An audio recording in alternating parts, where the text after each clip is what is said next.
So, pag sa lapag, ganito lang po sistema niyan pag-cover ng likod. Sige, umaw mo na siya, tapos patay ka sa likod. So, ayusin ko ito for mga client. Ayan. Okay.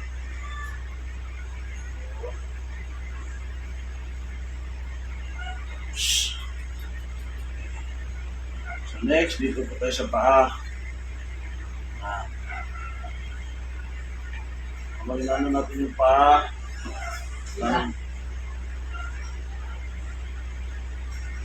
Ano yung may client kung may ano na din siya dito sa pipi, skin allergies po ba?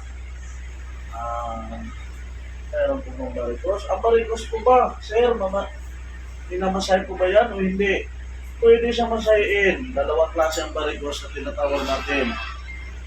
Mayroon tayong varicose na tinatawag na sa labas. Kasi ang sa labas, hindi po kasi yan delikado. Pero kapag ang varicose na sa loob, dahil posible po yan at tumutubo po yan. Napang-tendency na pwede natin yan inooperahan. So sir, ang varicose po ba, hindi po ba yan nilalaktawan? Hindi po yan nilalaktawan. Pwede po natin yan mamasahin. So ito guys, ito po ma'am sir, ganito po pagmamasahe sa paa.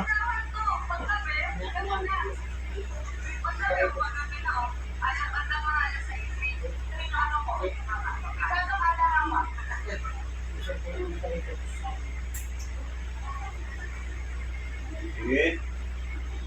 Tanungin mo yung client, sir, okay lang po bang pressure sa kamay? Kung bakit yung client, dito okay, so okay lang.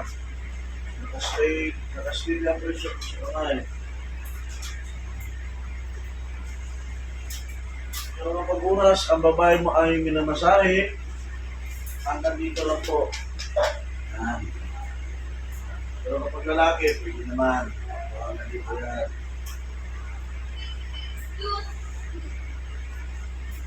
May babae po ba na nagpamasahe sa lalaki? Sir, meron.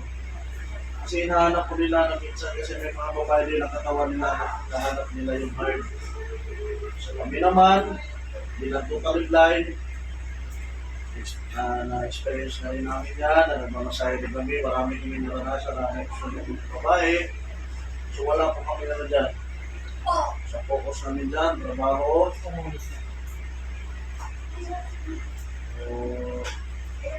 Yun.